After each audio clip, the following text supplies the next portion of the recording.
வாழ்க, குருவே துணை, குரு அடி போற்றி. ஸ்ரீ பாலசுப்பிரமணியர் அருளால் ஆன்மீக அன்பர்கள், ஜோதிட அன்பர்கள், நேயர்கள் அனைவருக்கும் அன்பான வணக்கங்கள். நான் உங்கள் வாழ்க வளமுடன் ஜோதிடர் ஸ்ரீ குரு சுந்தர வடிவேல். இப்போ பார்த்தீங்கன்னா இந்த வருடத்தின் 2025 மூன்றாவது பெயர்ச்சியான ராகு கேதுக்களின் பெயர்ச்சியை பற்றி முழுமையாக பார்க்க இருக்கிறோம். இவங்க பார்த்தீங்கன்னா வருகின்ற மே மாதம் 18ஆம் தேதி ஞாயிற்றுக்கிழமை பெயர்ச்சி ஆகுறாங்க. மீன ராசியிலிருந்து கும்ப ராசிக்கு ராகு பகவானும், அதே நேரத்தில் கன்னி ராசியில் இருக்கக்கூடிய கேது பகவான் சிம்ம ராசிக்கும் பெயர்ச்சி ஆகுறாங்க. இவங்க எப்போதுமே பார்த்தீங்கன்னா ரிவர்ஸ் டைரக்ஷனில் தான் இவங்க பெயர்ச்சி பலன் அப்படிங்கிறது இருக்கும். ராகு கேதுக்கள் சாயா கிரகங்கள் அப்படின்னு சொல்லக்கூடிய இவங்களோட பலன்கள்லாம் எப்படி இருக்கும் அப்படின்னு பார்க்கையில், அதுக்கு முன்னால் ராகு கேதுக்கள் எப்படிப்பட்டவர்கள் அப்படிங்கிறதையும் சின்னதாக நம்ம தெரிஞ்சுக்கலாம். ராகு அப்படிங்கிறவர் பார்த்தீங்கன்னா உலக போகங்களை அனைத்தையும் கொடுத்து பிற்பகுதியில் அதற்கான அனைத்து விதமான வாய்ப்புகளையும் கொடுப்பார். ராகு உலக போகங்களில் அனைத்து விதமான வாய்ப்புகளையும் கொடுத்து பிற்பகுதியில் அதன் மூலமாக சின்ன சின்ன தவறுகளை செய்ய வச்சு சிறு தண்டனைகளையும் கொடுக்கறது மட்டும் இல்லாமல் கொடுக்கிறவர் தான் ராகு. கேது அப்படிங்கிறவர் பார்த்தீங்கன்னா ஆரம்பத்திலேயே பல்வேறு விதமான கஷ்டங்களையும் துன்பங்களையும் இன்னல்களையும் கொடுத்து தன்னோட பிறப்பின் நோக்கத்தை அறிய செய்து பிறகு அவங்களுக்கான வசதி வாய்ப்புகளை கொடுக்கிறவர் தான் கேது பகவான். இருவருமே ஒருத்தருக்கொருத்தர் பெரிய பலம் வாய்ந்தவர்களாக இருக்கிறாங்க. ஜோதிடத்தில் எல்லாரையும் விட மிகவும் பலம் வாய்ந்தவர் ராகு பகவான் இருக்கிறார். அதை விட ஒருபடி மிஞ்சி கேது பகவானும் இருக்கிறார். இப்போ இவங்களை தாண்டி மிகப்பெரிய விஷயங்களை இந்த ஜோதிடத்தில் செய்ய முடியாது. இந்த ராகு கேதுக்கள் அப்படிங்கிறது பார்த்தீங்கன்னா சந்திரன் சூரியனை நெருங்கி செல்லுது அப்படின்னா சந்திர கிரகணம், சூரிய கிரகணம் அப்படிங்கிறது ஏற்படக்கூடிய ஒரு அமைப்பு இருக்குது. அடுத்து ராகு கேதுக்களுக்கு இடையில் ஒருத்தரோட பிறப்பு ஜாதகத்தில் கிரகங்கள் அனைத்துமே அடைபட்டு போச்சு அப்படின்னா கால சர்ப்ப தோஷம் அப்படிங்கிற ஒரு பாதிப்பு ஏற்படும். இந்த காலகட்டத்தில் உங்கள் ஜாதகத்தில் எந்த கிரகம் உச்சம் ஆட்சி பெற்று வலிமையாக இருந்தாலும் அதோட பலன்களை முழுமையாக நம்ம அனுபவிக்க முடியாது அப்படிங்கிற ஒரு சூழ்நிலை இருக்குது. இப்படிப்பட்ட கிரக அமைப்புகளோடு இருக்கக்கூடிய ராகு அப்படிங்கிறது பாட்டனார் சம்பந்தப்பட்ட வம்சவழி சம்பந்தப்பட்ட விஷயத்தையும், கேது அப்படிங்கிறது ஆன்மம் உள்நிலை சம்பந்தப்பட்ட விஷயத்தையும், அம்மா வர்க்கம் சம்பந்தப்பட்ட விஷயத்தையும் குறிப்பெடுத்து தரக்கூடிய ஒரு அமைப்பு அப்படிங்கிறது தான் ராகு கேதுக்கள். இப்படிப்பட்ட ராகு கேதுக்கள் என்ன விதமான பலன்களை தர இருக்குது, இதில் உங்களுடைய ராசிக்கு இந்த பெயர்ச்சி பலன்கள் எப்படி இருக்குது அப்படிங்கிறத முழுமையாக இப்போ பார்க்க இருக்கிறோம். கும்பராசி காலச்சக்கரத்தின் 11வது ராசி அப்படின்னு சொல்லக்கூடிய கும்பராசியில் இப்போ ராகு கேது பெயர்ச்சி எப்படி இருக்க போகுது அப்படிங்கிறத பார்க்க இருக்கிறோம். ராகு கேதுக்கள் அப்படின்னா பார்த்தீங்கன்னா சாயா கிரகங்கள், அது மட்டும் இல்லாமல் தனித்தன்மையான வீடு இல்லாத கிரகங்கள். அதுலேயும் பார்த்தீங்கன்னா எந்த இடத்துல போய் அமர்றாங்களோ அந்த இடத்தை மகாராஜா போல் ஆட்சி செய்யக்கூடியவர்கள் தான் நம்ம ராகு கேதுக்கள். இந்த ராகு கேதுக்கள் நல்ல வினையை கொடுக்க போகிறாங்களா, தீவினையை கொடுக்க போகிறாங்களா, இவங்க எப்பேற்பட்ட அமைப்புகளோட இந்த காலத்தில் பெயர்ச்சி ஆகியிருக்காங்க அப்படின்னு பார்த்தோம்னா, உங்களுடைய ராசியிலேயே ராகு பகவான் பெயர்ச்சி ஆகி அமர்றார். இவ்வளவு நாள் வரையும் 2ஆம் இடத்துல இருந்தார் ராகு. கேது அப்படிங்கிறது 8ஆம் இடத்துல இருந்துச்சு. இப்போ என்ன நடந்திருக்கு அப்படின்னா, ராசியிலேயே ராகு பகவான் இருக்க 7ஆம் இடத்தில் கேது பகவான் அமரக்கூடிய இந்த நிலை ஏற்பட்டிருக்கு. அப்போ 1 இலக்கணம் 7 இருக்கக்கூடிய ராகு கேதுக்கள் நல்லது செய்யுமா கெடுதல் செய்யுமா அப்படின்னு பார்த்தோம்னா, நல்ல வினைப்பதிவுகளை விட இந்த காலகட்டத்தில் அனுபவங்கள் அப்படிங்கிறது உறுதியாக நமக்கு உண்டு.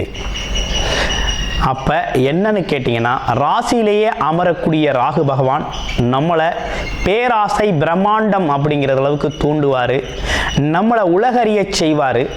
அது மட்டும் இல்லாமல் நம்மளை வெளியுலகத்துக்கு அறிமுகப்படுத்துவார்.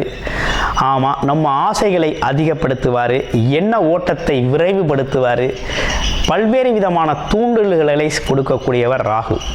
உலக சுகபோகங்களை அனுபவிக்கணும் அப்படின்னு நம்மளை ஆசைகளை தூண்டக்கூடியவர். அந்த ஆசைகள் மூலமாக நமக்கு என்னன்னா தேவையில்லாத ஆக்டிவிட்டிலையும் ஈடுபட செய்வார். நல்லது கெடுதல்களை மாறி மாறி செய்ய வைப்பார். கடைசியில் அதற்கான தண்டனையும் வாங்கி கொடுத்துட்டு போயிடுவார். இது ராகுவோட வேலையாக இருக்குது. கேது எப்படி இருக்குது? 7ஆம் இடத்துல இருக்குது. எந்த இடத்துல ஸ்தானபலம் பெற்றிருக்கோ அந்த இடத்தோட பிரச்சனை, அந்த இடத்தோட தன்மை அப்படிங்கிறது அதிகரிக்கும். இப்போ என்னன்னா கூட்டு தொழிலில் சில பேர் பிரிஞ்சு போகக்கூடிய ஒரு நிலை இருக்குது. இப்போ கும்பராசினியர்கள் ஒரு ஜாயிண்ட் பிஸ்னஸ் பண்ணுறீங்க அப்படின்னா பிரிஞ்சு போகக்கூடிய ஒரு நிலை இருக்குது. கணவன் மனைவி ரொம்ப கவனமாக ஒற்றுமையாக இருக்கணும். ஏன்னா இந்த காலகட்டத்தில் பிரிவினைக்கு அதிகப்படியான வாய்ப்புகள் இருக்குது. கேது பகவான் பார்த்தீங்கன்னா ஏதோ ஒரு காரணத்தால் சந்தேகத்தை உருவாக்கி பிரிச்சிருவார். இல்லைன்னா தீய பழக்க வழக்கங்களை உருவாக்கி விட்டுருவார்.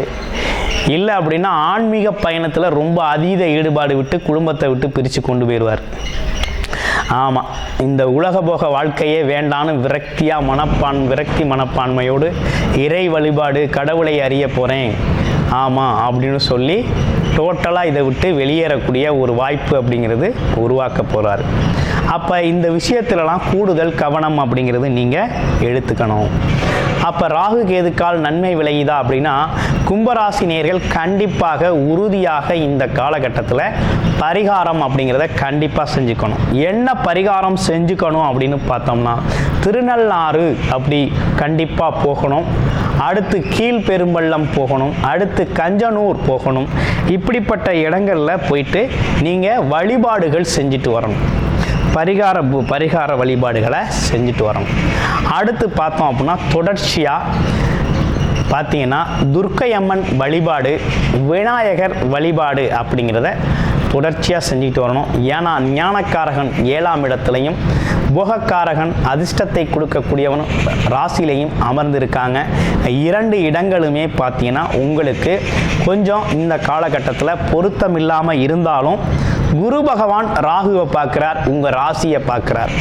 அந்த வகையில் உங்களுக்கு சிறப்பு ஏற்பட்டிருக்கு. எப்படின்னா உங்கள் ராசியில் இருக்கக்கூடிய ராகுவை குரு பார்க்குறாரு. குரு அதுவும் 9ஆம் பார்வை சிறப்பு பார்வையாக பார்க்குறாரு. இந்த சிறப்பு பார்வை அப்படிங்கிறது முழு பலனை தெரியும்.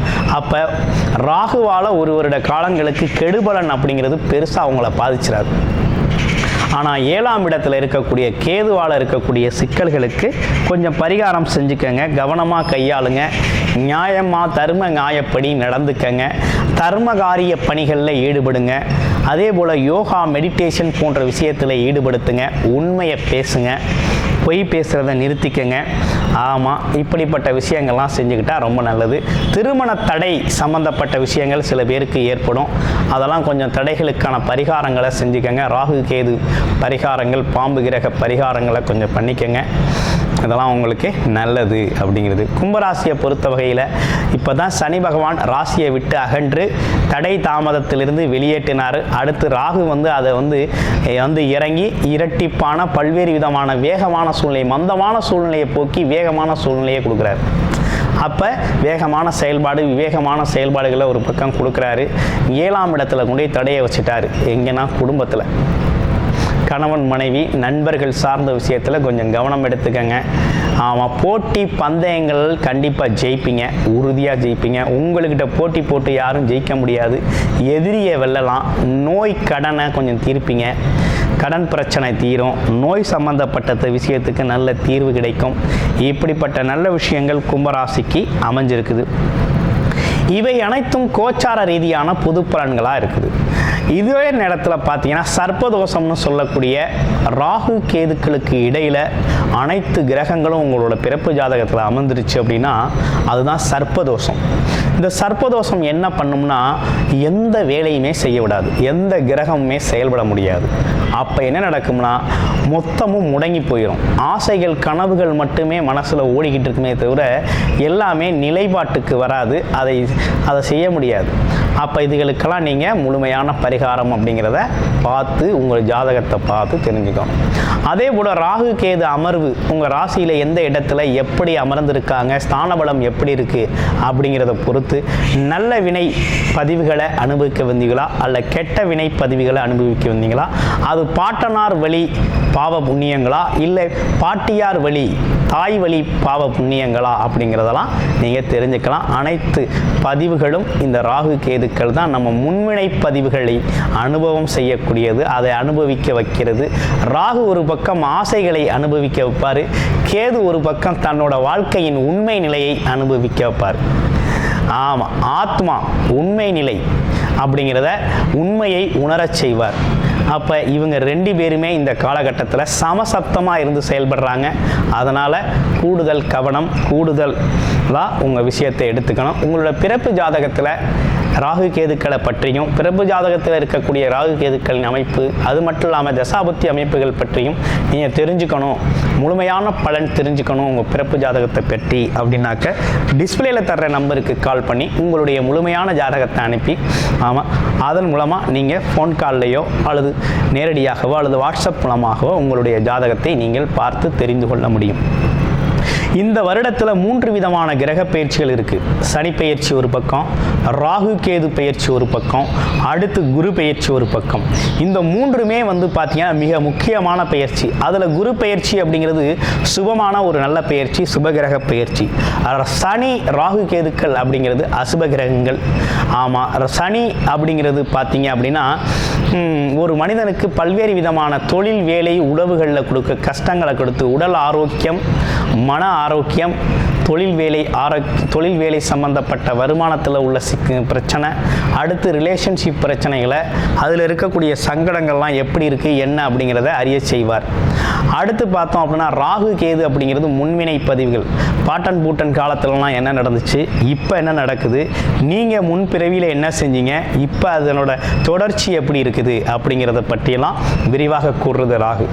அடுத்து கேது அப்படிங்கிறது என்ன அப்படின்னா நீங்கள் என்ன விதமான கர்ம பதிவுகள், கேது அப்படிங்கிறது அப்பா அம்மா வழியில் என்ன நடந்தது, அதோட பதிவுகள் எப்படி இருக்குது, ஆமாம், நீங்கள் அந்த காலத்தில் எப்படி ரியாக்ட் பண்ணீங்க அல்லது உங்கள் உறவுகள் எப்படி ரியாக்ட் பண்ணாங்க, என்ன விதமான முன்வினை பதிவுகள் இருக்குது, ஆமாம் அப்படிங்கிறதும், அதே போல் மாமன் வர்க்கம் சார்ந்த விஷயங்களில் இருக்கக்கூடிய சிக்கல்களும் இதில் எதோட அனுபவம் கூட இருக்குது அப்படிங்கிறத பார்த்துக்கலாம். இப்போ கேது ஒரு பாதிப்பான நிலையில் இருக்கார் அப்படின்னா விரக்தி நிலை ஏற்படும். அது மட்டும் இல்லாமல் எதையும் சாதிக்க துணிச்சல் தைரியம் வராது. அதே போல் என்னடா இந்த உலக வாழ்க்கை, ஆமாம் அப்படின்னு சொல்லிட்டு ஒதுங்கி ஒரு முனிவர் போல தவம் செய்கிறது போல, சாமியார்கள் போக்குவரத்து போல குடும்பத்தை விட்டு விலகி செல்றது அப்படிங்கிற ஒரு அமைப்பு ஏற்படும். இதே நல்ல நிலையில் இருக்காருன்னா ஒரு நல்ல மருத்துவராக இருப்பார், ஒரு நல்ல ஞானியாக இருப்பார், ஒரு ஆராய்ச்சி துறையில் ஒரு சிறந்த ஆராய்ச்சியாளராக இருப்பார். அப்படியே இந்த பக்கம் வந்தோம், ராகு எப்படி இருப்பார்? ராகு ஒரு நல்ல நிலையில் அம்சம் பெற்றிருக்கார் அப்படின்னா உலக சுபபோகங்கள், அசையும் மற்றும் அசையா சொத்துக்கள்லாம் அமையும். காரு, பங்களா, வீடு, வசதி, வாய்ப்புகள் அப்படிங்கிறதெல்லாம் தாராளமாக ஏராளமாக குமியும்.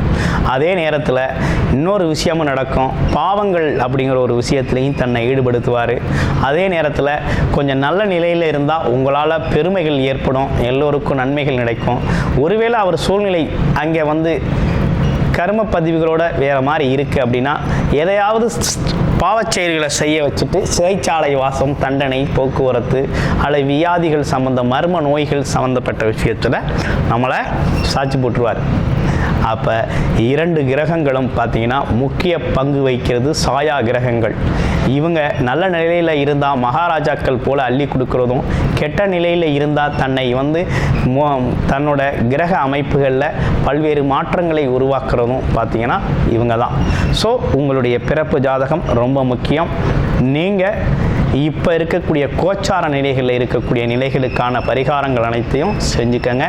நன்றி, வணக்கம், வாழ்த்துக்கள்.